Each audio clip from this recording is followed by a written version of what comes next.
everyone. Welcome, everyone, to the Cosmic Matrix podcast. Today with your host, Bernhard Guenther. And my very special guest today is Philip Shepherd. And I'm very excited to have Philip on the podcast. I've known Philip for a number of years and I've studied his work in depth and attended a few of his workshops. And before we go into it, I just want to share a little bit of Philip's bio directly from his webpage. Philip Shepherd is recognized as an international authority on embodiment. His unique techniques have been developed to transform our disconnected experience of self and world and are based on the vision articulated in his celebrated books New Self, New World from 2010 and his recent book Radical Wholeness, published in 2017. He developed the practices of TEPP, which is the Embodiment Present Process, to help people reunite the thinking of the head with the deep, present, and calm intelligence of the body. Unlike the prevailing view of embodiment, which involves sitting in the head and listening to your body, Philip's approach helps you listen to the world through the body. Philip's personal path to understanding has been shaped by his adventures as a teenager when he cycled alone through Europe, the Middle East, India, and Japan, by his deep commitment to and studies of bodywork, by his experiences as an actor playing lead roles on stages in London, New York, Chicago, and Toronto, and by the burning desire for freedom that has illuminated his entire life. He currently spends his time divided between teaching international workshops, running facilitator trainings, and participating in a documentary about his work. Philip is available for private coaching, weekend retreats, keynote talks, and facilitators trainings. And that's from his website, philipshepherd.com. Or is it .net? .com, exactly. So, exactly. Just couldn't remember. So, Philip, welcome. Yeah, Bernhard, it's so good to see you. And yes, it's been some years. It's been some years, yeah. Yeah. So, I also want to give credit to our mutual friend, Tim McClue, who introduced me to your work in a very pivotal moment. And it was almost like the saying goes, the teacher appears when the student is ready, or it was something I just desperately needed at that time in my life. And I was going through quite a hard time, in my personal life, relationship breakups, and, you know a little bit of my work can be a bit out there. So it can definitely get a bit head-centric, so to speak. And especially in this day and age, and we will talk about this as well, how the world keeps us in our heads. And I remember he sent me what you wrote many years ago, I believe in 2012, the Embodiment Manifesto. And it just, it's one of these things when I read it, it's like it struck such deep resonance of truth. I'm like, oh my God, this is exactly what I need to engage and what I need to reconnect. And I've always been personally connected to my body. I'm a body worker, right? I talk about this yoga, body work, but the way you brought it, the whole point of embodiment, not attached to any tradition, right? But fusing almost mythology and science and together to a very approachable approach to get out of your head into your body. And the way you wrote the book as well, afterwards I got the book New Self, New World. It's quite a, spiral in, spiral out approach. But I could tell when I read your work, and especially as the Body Manifesto, that it came from your own embodied experience, so you can always tell, like when you read somebody's work, where it's coming from. Like, is it just intellectual memorized knowledge, or somebody has truly embodied it and experienced it? And there's so many quotes. I keep quoting you in my articles on my Facebook. Your books are just, I have underlines all over, so it's hard to choose what to quote you from here at the podcast. But one quote that struck me the most in the Embodiment Manifesto was simply when you said or wrote, "Inhabiting your body, reuniting with its intelligence is one of the most potent political statements you can make." I'm like, boom. Because we are so externalizing always in our world, right? Trying to fix outside through our doing, through our acting, and so on and so forth. So, but before we have a couple of hours before we go deep into your work, I'm really curious, and maybe I'm sure our viewers and listeners as well, about your personal journey, because it's very fascinating how you went by yourself, cycled through Europe, the Middle East, India, and Japan. I want to hear about your personal experience on your path, which then resulted in your own work of embodiment? Yeah, it goes back to my teenagehood and this deep, deep feeling that I was being duped by my culture. This feeling that they were asking me to buy into this set of values, this assumed hierarchy of ideas, this fantasy that that I eventually identified as the fantasy of independence. So at the core of much of our society's imbalances and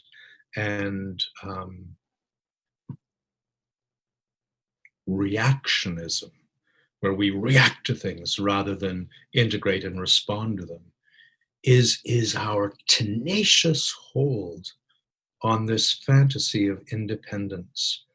And you're told to become independent. You're told to stand on your own.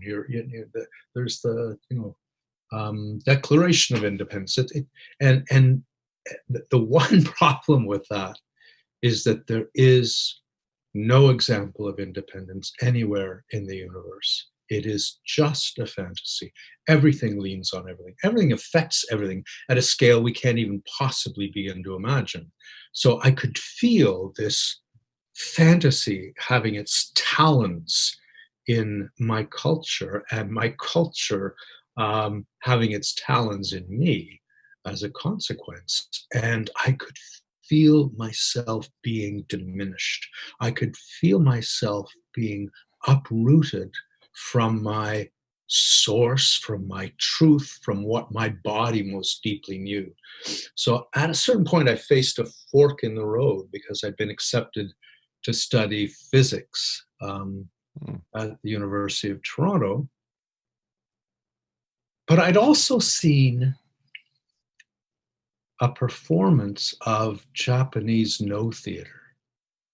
So I'd been in theater for years. I loved theater, and I'd read the treatises of this Zeami Motokyo, who founded No Theater with his father. And these treatises illuminated my life. So I went to Montreal, like a 6-hour Greyhound bus ride, and got a place to sleep and went to the No play the next day. And it shook me to my core. I was disoriented and electrified by this performance without having any idea how it had achieved that effect on me.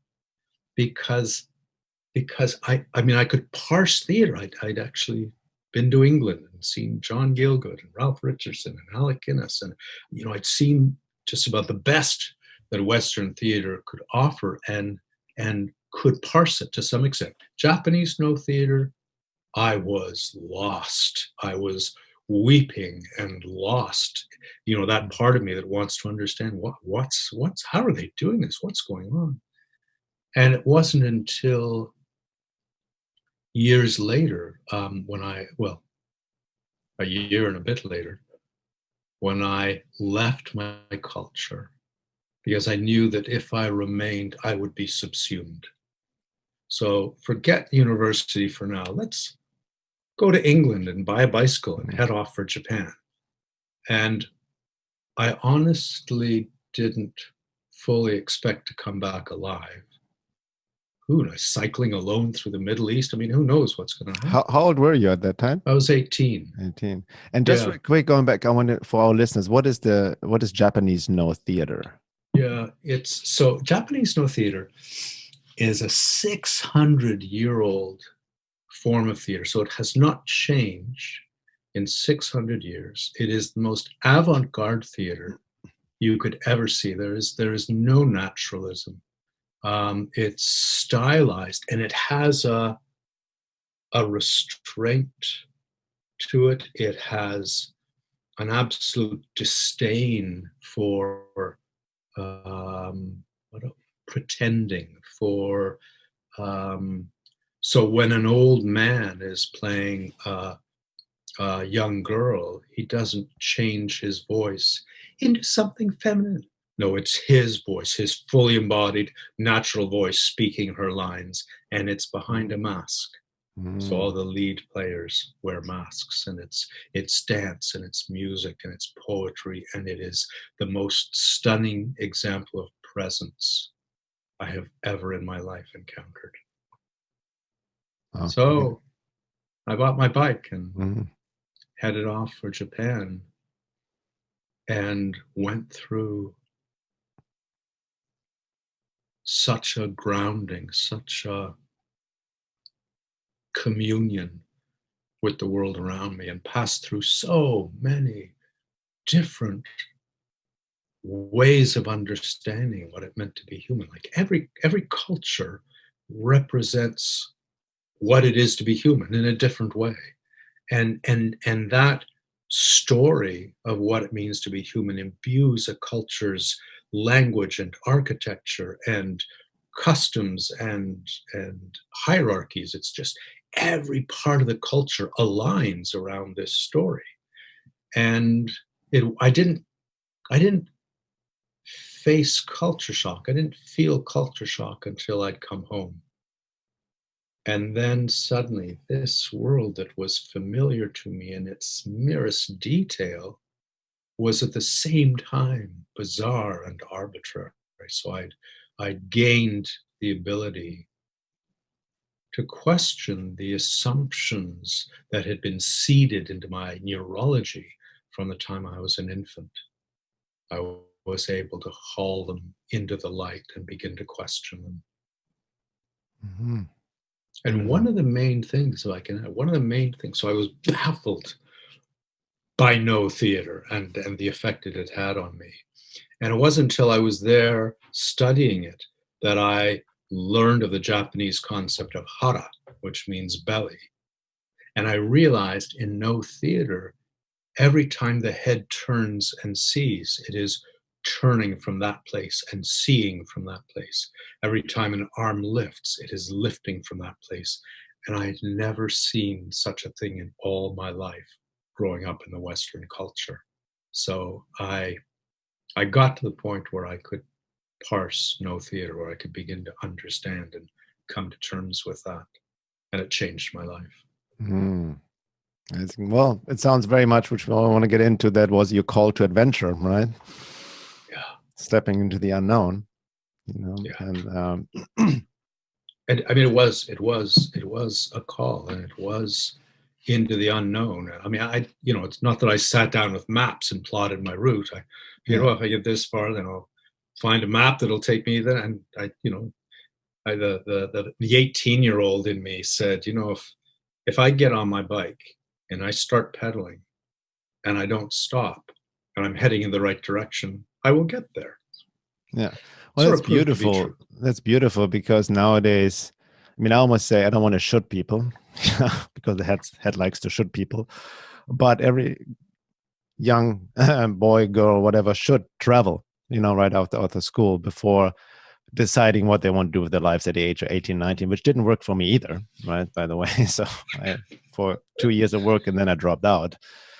But I'm also interested. So through your own experiences, you realized, through very much influenced by Japanese Eastern culture and whatnot, how they're living more from their belly. There's more this embodied approach to life. Have there been any teachings, spiritual esoteric teachings, or anything that have also influenced your journey? Many, many, many. I read Zen Mm, voraciously. I love Alan Watts.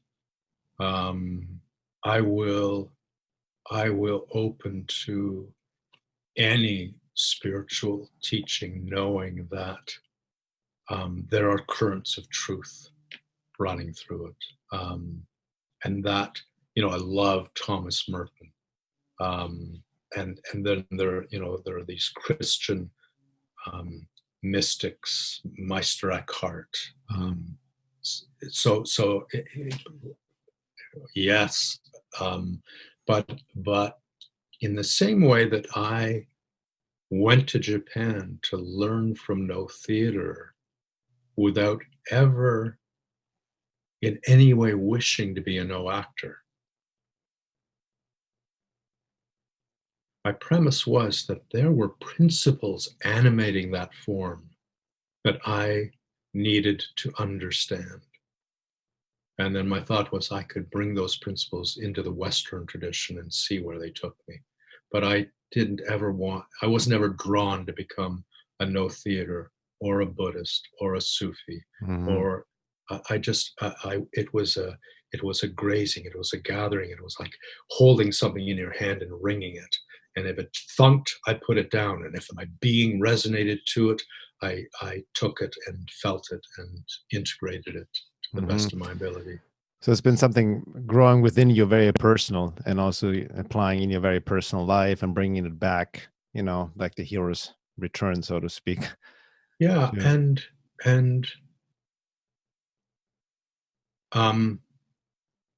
dogma stands independent of the body. And there was something in me that always wanted to come back to the body. There was this center of my truth that I could feel.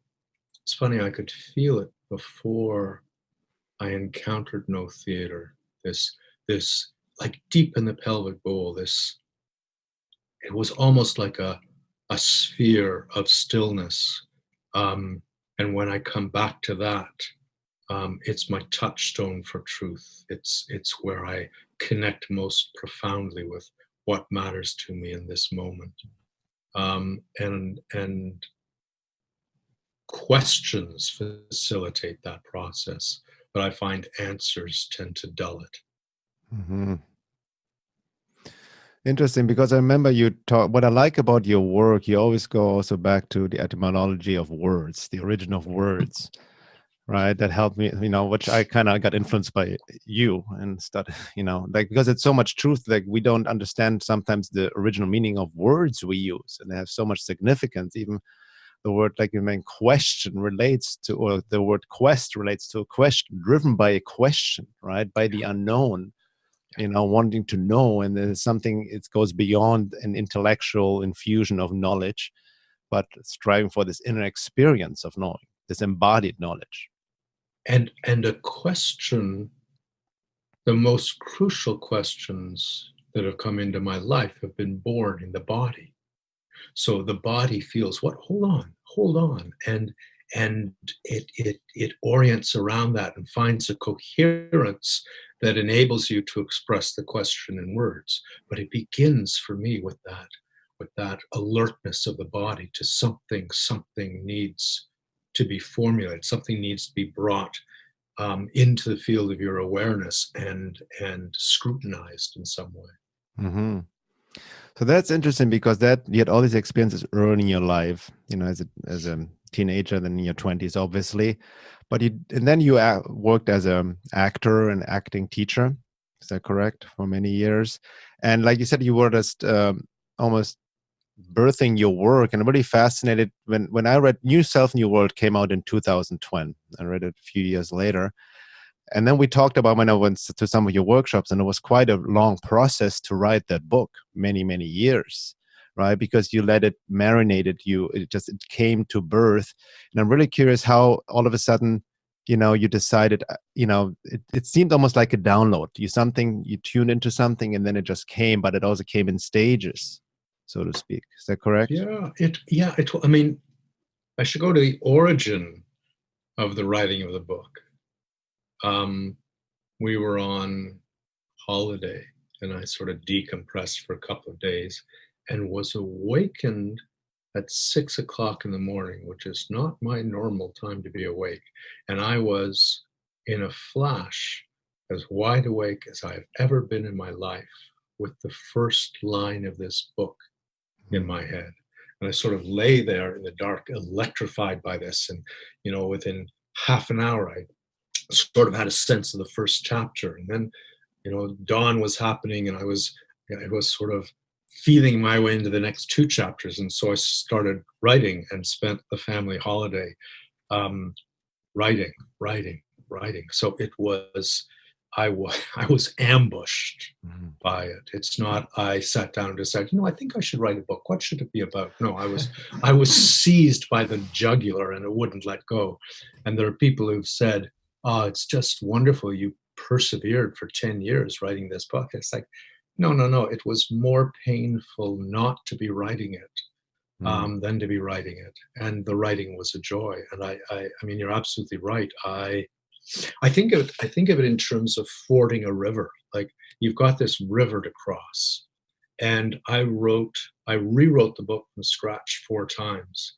And each time I wrote it, it was like that volume was like a stone in the river.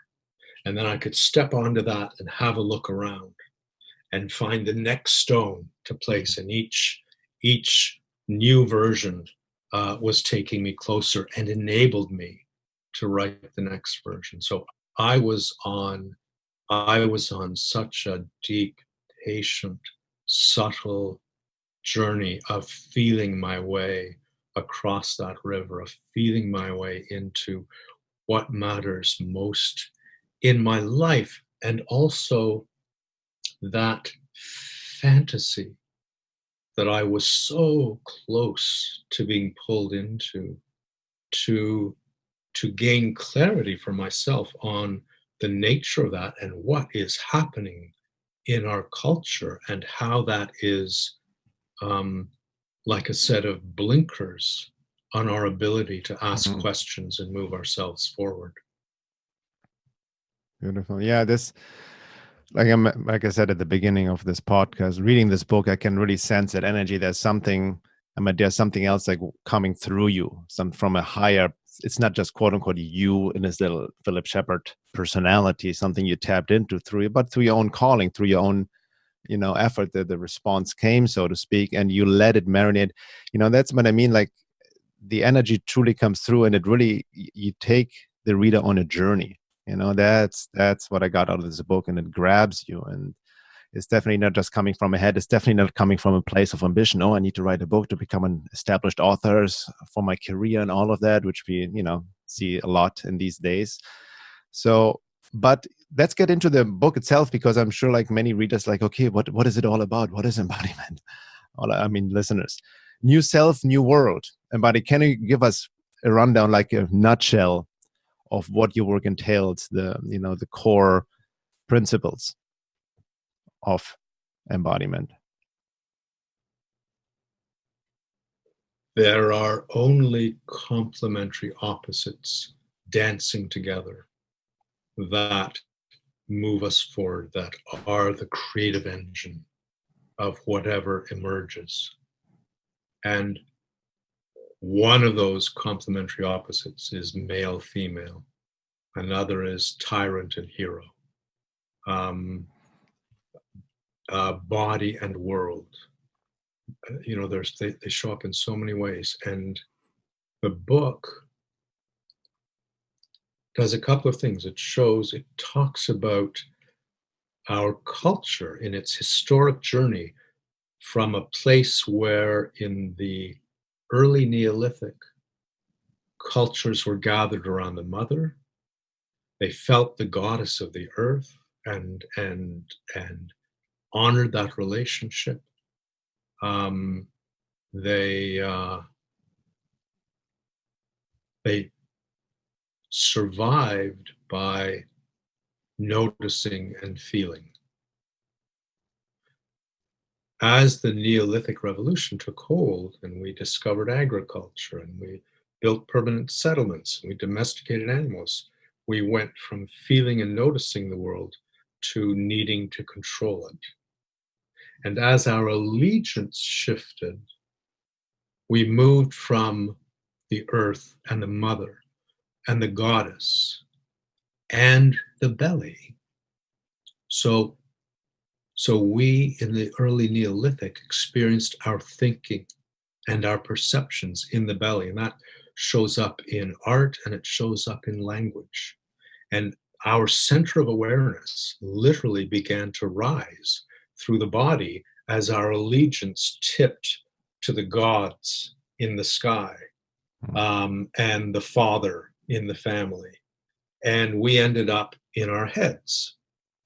So we've moved within the body from a place of our female consciousness, which resides in the pelvic bowl, to the pole of our male consciousness, which resides in the head. And the two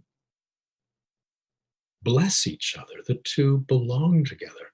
But then what happened was the male pole cut away from the female.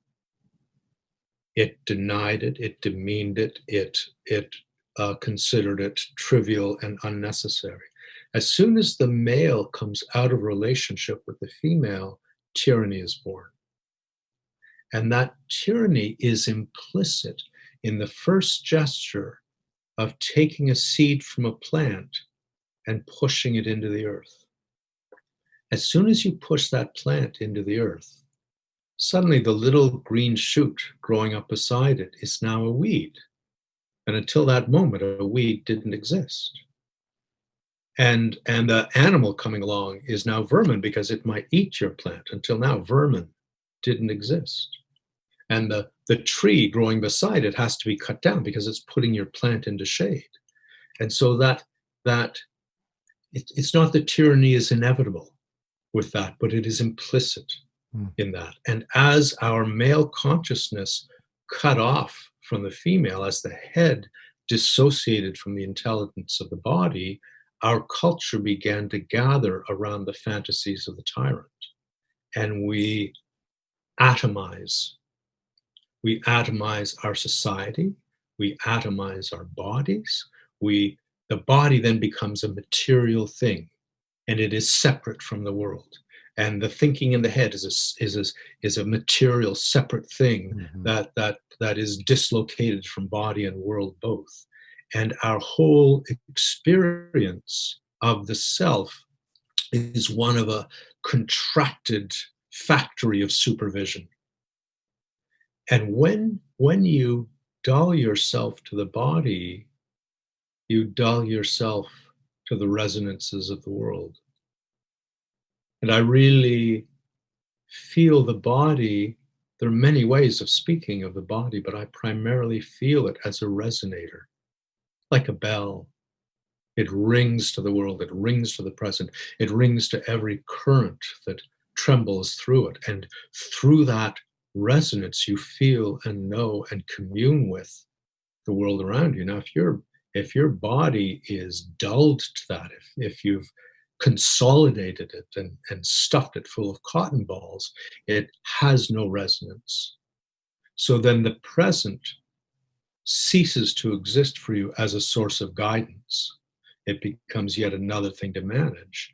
And then all you can do is guide yourself. All you can do is sit in your head and take charge and try to outthink your own life. And that's the condition into which we've slipped. So New Self, New World is a way of laying that out historically and culturally and psychologically, if you will, and spiritually as well. So this body-mind split is also, mirrored in what you mentioned, the male-female split, so to speak. Yeah. Right. And I just to say, I would never call it a body-mind split, because tacit in that description is the assumption that a body can be mindless. Okay, it's like almost more the illusion of the body-mind split. Yeah, exactly. I mean, for me, right? Yeah. I mean, the only mindless body I've encountered has been in a morgue. Very true. So the body, right? The body teems with mind. Right. We just disconnected, disassociated from it. Yeah. I mean, to me, it's just I'm a fanatic when it comes to such things. So to me, it's a mind-mind split. We are schizophrenic. Our minds are divided. Interesting. Which also like that ties into what you just mentioned, because the key aspect of your world, which I remember we're talking to you and you really gave a lot to think, because for me coming in the healing arts, yoga, qigong, which I practice, body work, I'm a body work, I give massages, I receive a lot. I always talk, listen to your body, listen to your body. And then, I remember we had this conversation at one of your workshops and like, no, it's not about listening to your body. It's about listening to the world through your body. Right. And that like, wow, that kind of opened up so much more, because then I realized, and then you can tap into the guidance of the world. Right. And like you mentioned, like you just said before, the body is actually constantly taking information and experiences, impressions all the time. Everything is stored. We're just not aware of it. Yeah. Right. We just have desynthesized from it. And here's the thing, you cannot consciously know what the body knows. So the body processes 1 billion times more information than we can be consciously aware of. And there's so many studies that have established that. But you can't be consciously aware of it, but you can feel it. You can drop into the body and feel it in its wholeness, and feel through its resonance this moment now, and what is happening and what is coming. Mm-hmm. And it's another one of those things where feeling in our culture has been denigrated and demeaned and neglected. And the supreme intellect wants to feel it. It's the all-knowing supervisor. Well, it knows 1 billionth. A billionth of what the body knows. It overestimates itself. So just by that little bit, yes. And yet it insists on taking charge of that profound intelligence.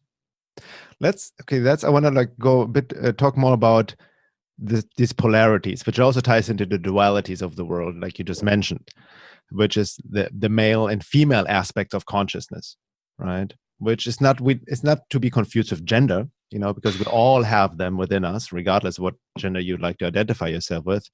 And it also relates to being and doing. So can you describe, because I really, that helped me a lot reading in your book as well, Yourself, New World, what are the male aspects of consciousness? You mentioned some of them already. And what are the female aspects of consciousness? So in a nutshell, male energy focuses and asserts. Female energy gathers and holds. So the male aspects of our consciousness, and we need both. Just to say, people have misinterpreted my work to say I'm against the intellect. Yeah, it's not about demonizing the mind. No, or the male. I mean, where the male pole of our consciousness runs into trouble is when it cuts itself off and asserts itself independent of the female, what comes out of balance. But the male aspect of our consciousness, the strengths are analysis. Well, the word analysis means to pull to pieces. So it attunes to the bits and pieces of the world and their relationships. It yearns to come into known relationship. I know this is a room, and that's a curtain, and that's a door, and I know everything around me. I've got it all named. Of course, there's a presumption to that, and if you know everything, well, then you don't need to feel any of it, which is sort of what happens to us in our culture. The male aspect of our consciousness has as its primary strength gaining perspective. So if you think about the precondition for gaining perspective, you need distance, you need to step back. So by withdrawing from the body, which is our bridge to the world, into the head, we gain perspective. But then we stay there and we gain perspective on everything and gather perspectives and wonder why we feel disconnected. Well, we've moved into a realm that is granting us distance, but it's, we've mistaken that promontory for our home. The female pole our consciousness attunes to wholeness. So it doesn't analyze, it integrates. It yearns to come into felt relationship. So yes, I know that's a curtain behind me, but that intelligence in the pelvic bowl can come into the relationship with that curtain and feel its presence. And anytime that happens, you are in communion. You are not a receptor on a one-way system of gathering information. You are in communion with the living presence of the world around you. Mm-hmm. And you know, that shows up in physics, where you cannot observe anything without changing it. You just can't. But it also shows up in etymology, you know, my love of words. So people bandy around the word consciousness and higher consciousness and more consciousness. The word consciousness traces back to a Latin verb that means to be mutually aware. Mm-hmm. Consciousness is about relationship. It's not about some lighthouse on a rock shining on the world and getting to know it from that isolation. Consciousness is about mutual awareness. So that realm in the pelvic bowl, which I associate with the female side of my consciousness, feels the world and feels it in relationship, feels it in its wholeness, and receives the world. So this wants to look at and assess the world because of the characteristic distance it tends to achieve. Mm-hmm. The intelligence in the female bowl receives the world and knows it as itself. So when you drop down, when you reverse that journey that we've been on up into the head, and you drop the center of your awareness down into the pelvic bowl, you are aware of the world from there, and it's a completely different world. So that's, you know, the title of my first book, New Self, New World. As you renew that relationship with that intelligence in the pelvic bowl, then you open your eyes and the world is a different place. It's like the male needing to surrender to the feminine, I believe, like you said, right? And we have it turn around right now. I remember, like you mentioned, is that correct? Like with the tyrant in the head, when we just addicted to the male aspect of consciousness, caught in the head, caught in this, what do you call it? Almost obsession with self-achieved independence. Very good. Right. And that's what we all try to be independent financially. I mean, like we just separate ourselves more and more. Security, build walls, doors, and all of that. Like, leave me alone. And the feminine aspect, like you said, can only recognize the interrelationship of all that is, and that the truth of reality is that there's only relationship, right? Whatever we're not even talking about just human relationship, but whatever, anything you will relate to. Yeah. Right. So I find that funny in our culture. Our obsession as a culture is with organizing. And we organize everything. We organize our emotions. We organize our thinking. We organize our relationships. We organize our spaces. We organize our gardens. There's nothing. We're obsessed with organizing. I'm laughing because I just moved into a new house with my wife, and I'm trying to get organized. I'm organizing a lot. If there weren't organization, I wouldn't be able to look up a word in the dictionary. Exactly. There's a place for that, right? But what happens is then when we're trying to be present, we are trying to organize ourselves into a state of presence. And that is a dead-end street. There's no such thing. There is only relationship, as you say. Yeah, you cannot think yourself into the present. And you cannot organize yourself into the present. You talk about that surrender. Well, the surrender to land in the present is to feel yourself being organized by it. You're being attuned by it. And I don't know anyone who talks about presence in those terms, and I don't know of any other terms that present it accurately. Interesting. Like, let's go on this word surrender, because I just wrote a new essay. I've had another download, a longer one. It's probably an ebook, 22,000 words blog. But I've gotten, also inspired to work. We are all on a journey, and I'm getting more, have gotten very much influenced lately, studying the work of Sri Aurobindo and integral yoga. It's an amazing man. And it's not your typical dogmatic yogic guru, if you think of. But he also talks the necessity, I named my blog, the necessity to surrender to the divine and spiritualize the being. And we can talk about divine and God, a bit later as well. But it is essentially the same. The surrender is like to the divine, is to in the present moment, to your true self, to being. But I feel like, I talked about this in my blog as well. The word surrender can be scary for people, or like almost have this, there's also a different definition more in the Eastern spiritual tradition, esoteric tradition, as opposed to the West. Surrender means like defeat, passivity, doing nothing, and just giving up. So what is this deeper surrender? Because the surrender is actually an active force in that sense, right? Yeah. To me, there is a dance between surrender and security. So you surrender a little bit.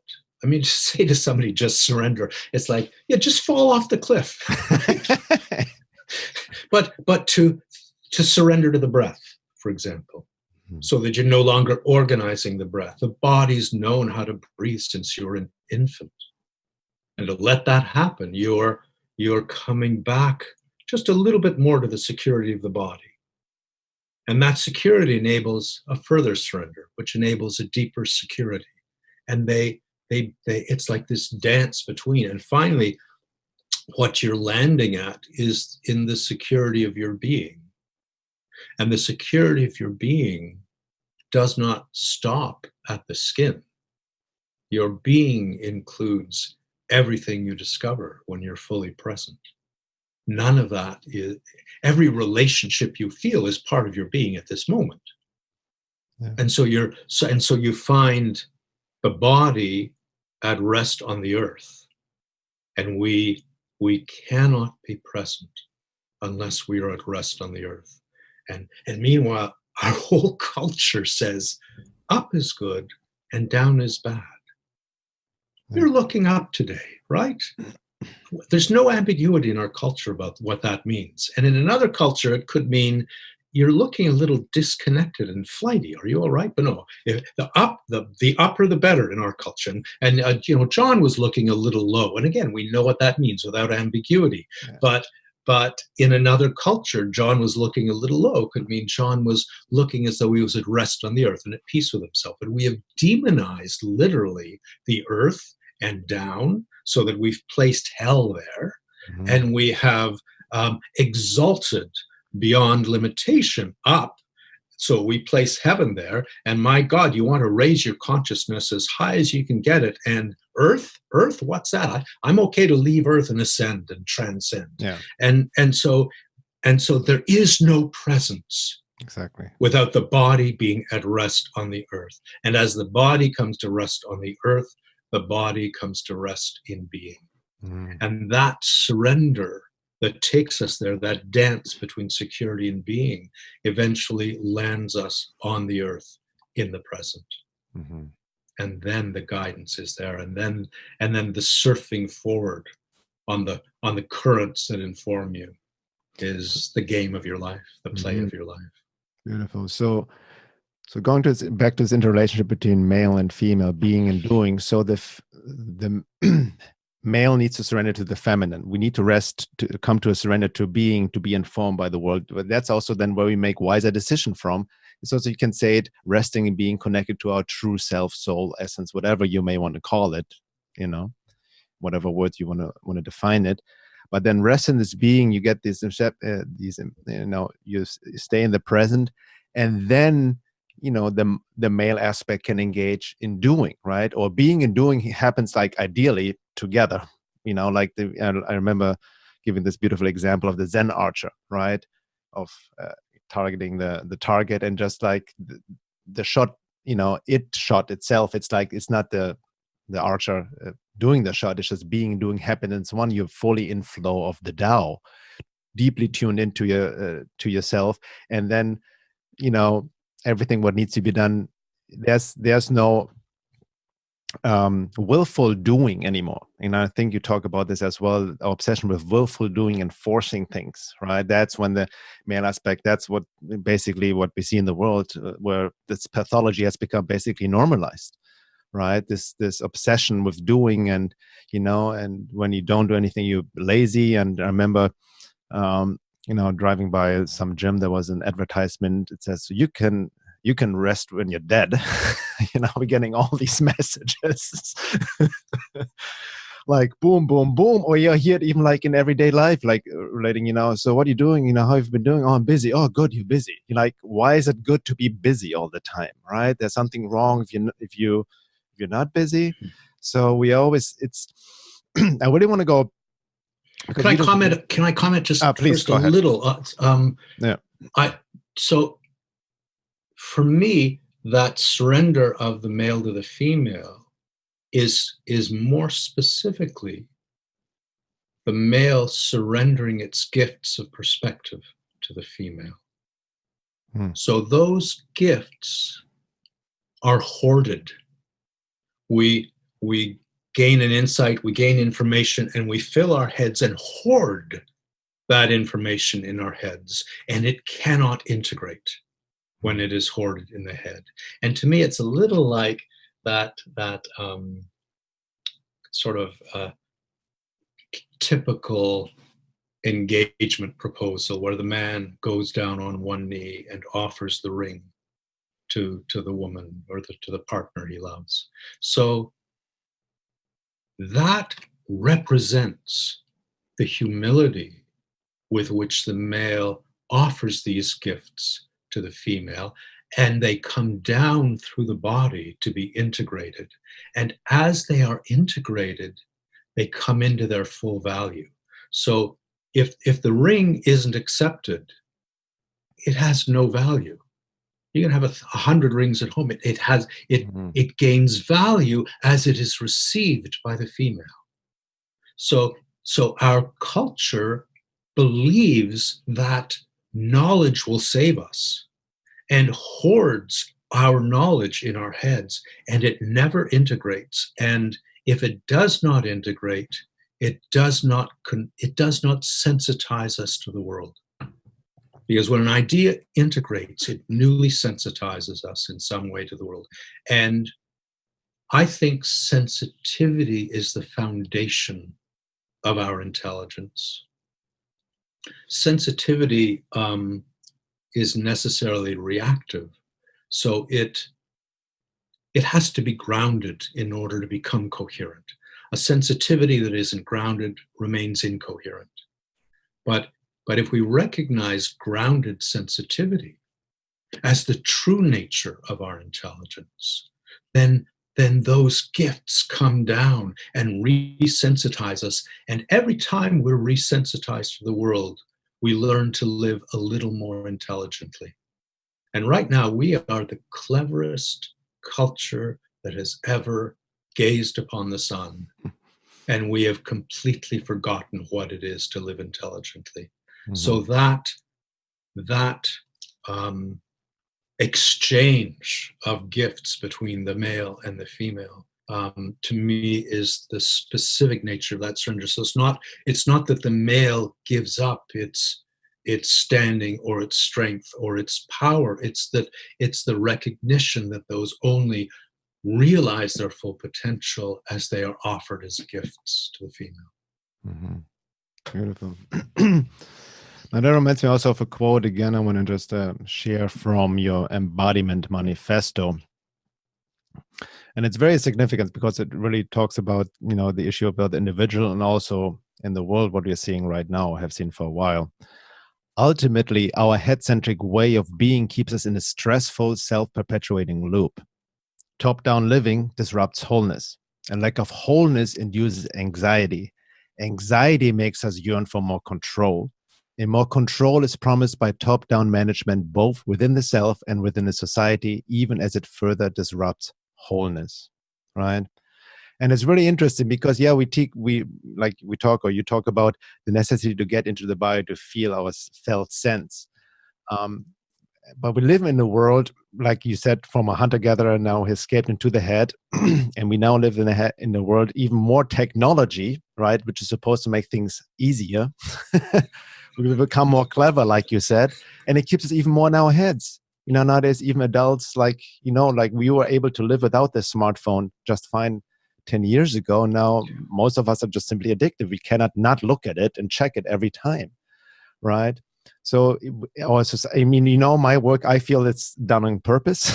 There's some conspiracy behind it, to keep us disconnected from our bodies, from our wisdom, because that's, like your quote said, that's how we easier control. Because the more disconnected from our bodies, from our inner wisdom, pelvic floor, making decisions for ourselves, we are up in anxiety in our head. We're looking for then more for answers outside ourselves, right? Of somebody to control us, and this anxiety, almost asks for more control because we feel out of control, so we want more control, right? And then we even more subjected to letting us being controlled by government institutions and all of that.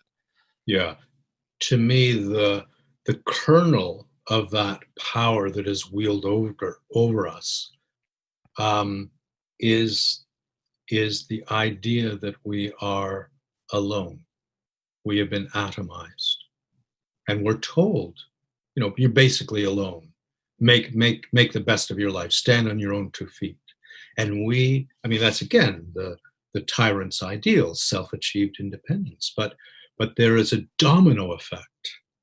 If you feel that you're alone, if you accept that, and the world feels your heartbeat. Every thought ripples through the universe, just as everything that happens there ripples through you. The aloneness is an untenable fantasy. You are held in the embrace of the present and all it is in every moment. But if you buy into that, if you say, oh yeah, no, I can feel I'm alone. Well, when you're in your head, indeed you do feel alone because you've cut off from the body and all the bridges that it establishes with the world around you. So you assume, you take into your psyche the understanding that you're alone. Well, then your private experience becomes the most important thing, and managing it and supervising it to feel good and become successful becomes your number one job in life, which is why our culture is so self-absorbed, because they are trying to make themselves feel better in the isolation of their skin. They're trying to supervise and manage this experience. Well, what happens with that is we live in a divided state. There is the part of us supervising and the part of us being supervised. And that divided state is self-consciousness. We live in self-consciousness, where one part of the self is conscious of the other part. And the irony is, you can live for 60, 80, 70, whatever decades on this earth, and your primary relationship in life is the relationship between the divided parts of yourself. And meanwhile, there is the felt whole, the present, the living world to come into relationship with. But that's secondary to this obsession with the self. And when you are in that divided state, you are susceptible to everything. And our political leaders are as divided as we are.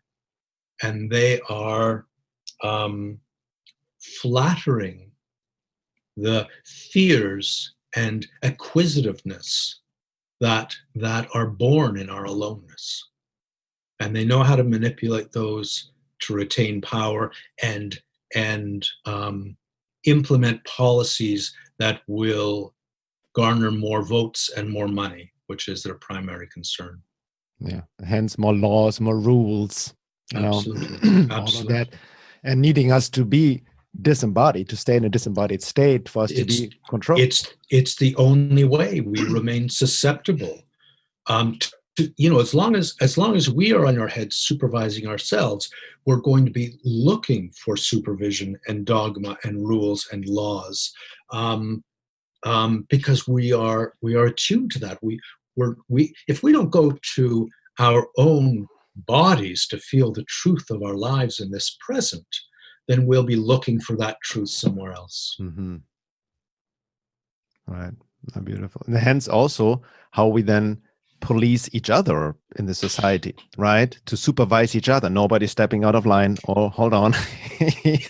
That's you really can't do that. How system keeps itself in charge, not even through outside authority, but through ourselves, through our own disembodiment, because anything is a threat. You need to control everything.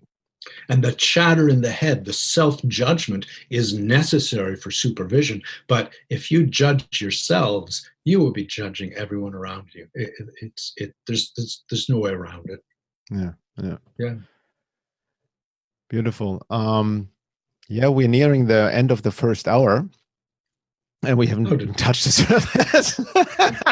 So I already know this. We probably will have. We're gonna have a series with you on here. It's to go deeper, but there's so many things we could go. But I just wanted, because the first hour is for the public, I want to also now go back more to a practical approach, because I've done 2 workshops with you, which were very profound. I can highly everybody recommend, and go to philipshepherd.com. You have quite an extensive traveling list. You go literally every part of the world hosting your workshops. And your workshop is beautiful because, you talk a bit, but it's very experiential, right? To give people exercise to really experience that, you know what I mean? That embodiment, that surrender to the feminine, to the pelvic bowl, that's also the gut. We all know these references. Listen to your gut, where your intuition is. And even physiologically, we know it's actually the second brain. Right? In many ancient cultures, you mentioned it was considered the first brain, not the second brain even, right? Like, this is the most important. That's where you actually, quote unquote, should make your decisions from. The mind is actually the worst place to make decisions from, right? It's more this embodied or And I think it can be very scary, because we've never been, again, going back to society, never taught that, right? Like you said, even education, the mind is worshipped, intellect, memorizing, grading. We learn nothing about emotional intelligence, nothing about body mind, nothing about trusting your intuition. It's almost like discouraged, And then we become insecure. We don't trust this voice anymore, right? This deep, this felt sense, or because we mean, like, hold on, why? The mind was, why do I need to do this? Give me the pro and cons, like And I remember for myself, when I dropped out of college at the age of 20, or university in Munich, and then I had this call just to play drums, like, I need to play drums. And it was not from the outside male perspective, it's a completely irrational decision, right? Like, what are you doing? But the call was so strong, the embodied yes. And then, similar to you answer the call, like the hero's journey, then the universe opens up and actually supports you once you surrender. That's the irony. Once you truly surrender, there's full security in the flow of life. Absolutely. Right. And there's this thing, each of us has a unique cluster of gifts, and the world is calling for those to be put into service. And it's calling with the readiness to support that. Right? And we forget that part. We forget about the support. Yeah. And you don't even, as you say, you don't even discover it until you've answered it and stepped into the unknown. Yeah. Beautiful. So, again, people can reach you at your website, philipshepherd.com. Is that correct? Yeah. It will be linked in all the info section. And again, I highly recommend to participate in one of Philip's workshops. And your work, we haven't talked in a couple of years because we've been on our own journeys, right? But your work has quite developed. You also have teacher trainings, right? For your work, you have developed, that's what I just saw on you, the Embodiment Present Process, like really the whole modality around it. And you having, running facilitator trainings as well. You want to share a little bit about your work? Yeah, I'd love to. And it's technically the Embodied present process. Mm-hmm. And so what that name is trying to point to is that the present lives within you. It's when you embody the present that you come home to yourself. It's not that the present is out there and I'm embodied here. It's, yeah, the present is out there and it's within. And the facilitators trainings are currently the joy of my life. I'm about to start the 8th one next week. And we have 3 5-day retreats over the course of a year where we train and hang out and eat and talk and get into it. And between those, we have weekly Zoom calls. And the premise of the whole year, like there are some people who see themselves facilitating the work, and there are some people who just take the training because it complements a modality they already practice. And there's some people who are just doing it for their own personal reasons.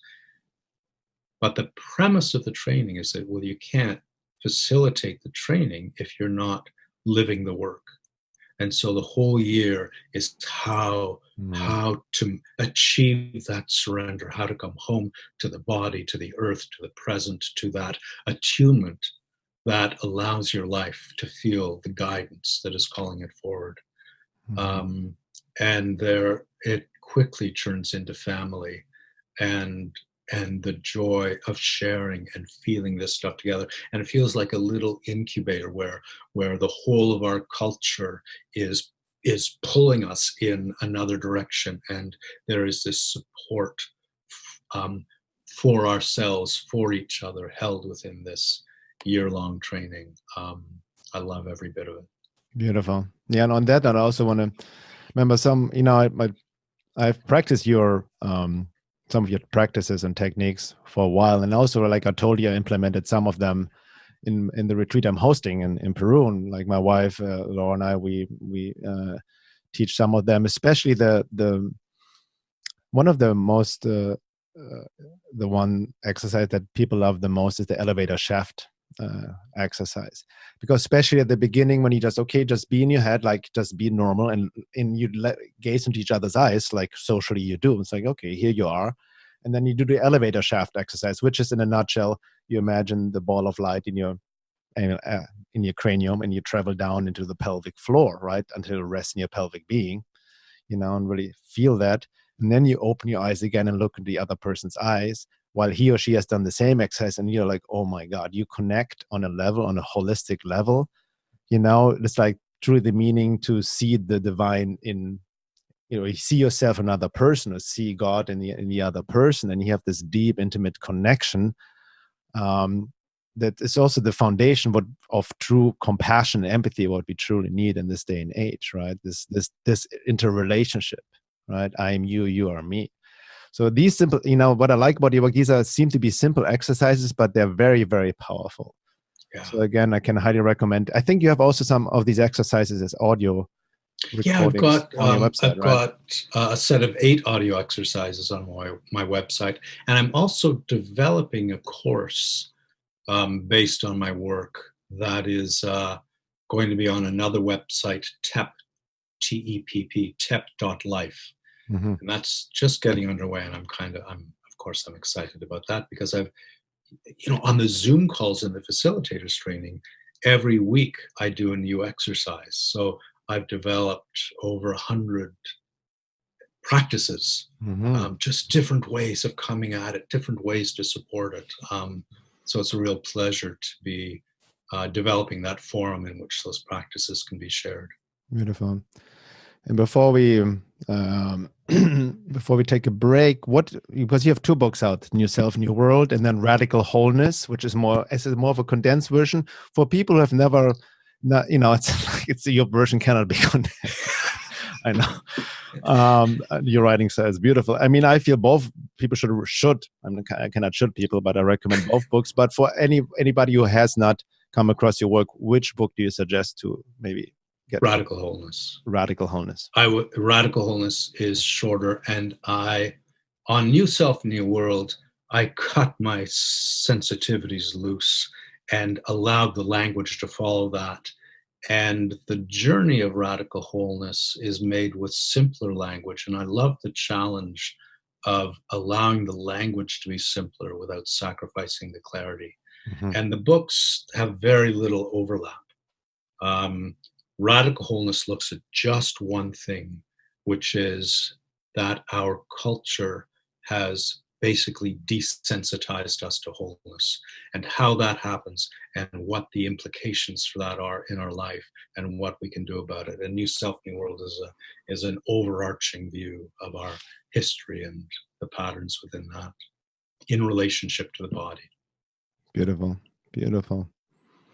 Thank you, Philip. So again, anybody who wants to listen to the second hour, please sign up to the membership at my website, veilofreality.com, if you have not already done so. It also gives you access to the forum where we can discuss these topics and many, many other topics as well at the membership forum. And in the second hour, I want to talk to like some topics. I want to also address with you, big topic of trauma and wounding, and how that relates to the embodiment process, or can be difficult for some people who have been dealing with severe trauma and wounding. I'm sure you've experienced in your work as well, individuals who have been traumatized.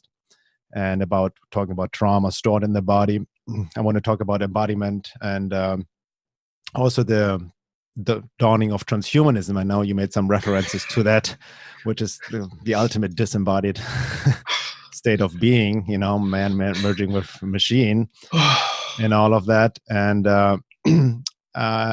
also like touch upon a bit deeper on the hero's journey, the archetype of the hero's journey and how that relates to the process of the embodiment.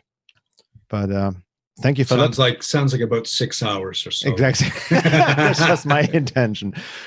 But yeah, definitely go a bit deeper in this second hour, and we'll see you there. Thank you, Philip. Wonderful. Yeah, thank you, Bernhard.